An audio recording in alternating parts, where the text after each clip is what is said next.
m'appelle Michel Coudriot, je suis un éleveur laitier. On a 300 hectares de terre, dont 110 de marais. Puis un cheptel de 180 vaches et 400 animaux en tout. On a 66 hectares de pâturage qui sont exploités à partir du début mai jusqu'à la fin novembre. Sur ces parcelles-là, on met des génisses et des vaches taries. Sur les parcelles fauchées, il y en a 44 en tout.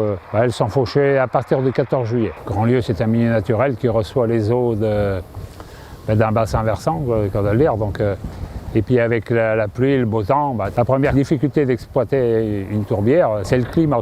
Après, c'est rajouté depuis une dizaine d'années le problème des espèces envahissantes, soit des écrevisses, la jussie, disons, on a des espèces animales envahissantes et des espèces végétales envahissantes. On a créé il y a 3 ans une mesure agro-environnementale spéciale jussie, si on veut. L'objectif, c'est le maintien du pâturage en gardant une bande non fauchée pour éviter que la jussie se propage et en même temps essayer de faire du pâturage précoce. Parce que l'herbe pousse avant la jussie. Donc si on peut faire du pâturage précoce, ça permet de maîtriser la jussie.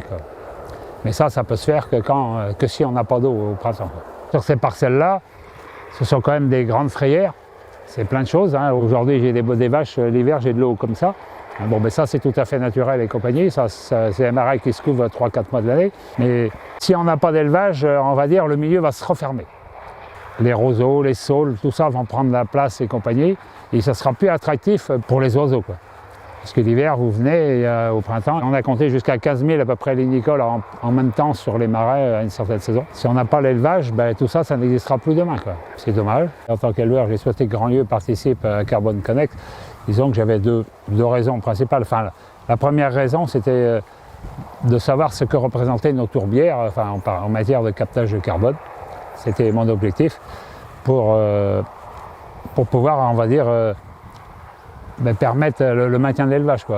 Si on travaillait bien, ça pouvait inciter, je dirais, l'ensemble des acteurs à pouvoir maintenir cette pratique d'élevage qui est très importante au point de vue environnemental autrement. Et puis de savoir de savoir le travail qu'on fait, pour un éleveur, c'est très intéressant. Ça, on ne l'avait pas.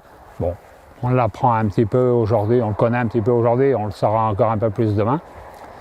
Et puis après, pourquoi s'en servir pour améliorer nos pratiques, pour bénéficier d'aide, pour tout maintenir cette activité-là, qui est très importante pour le milieu.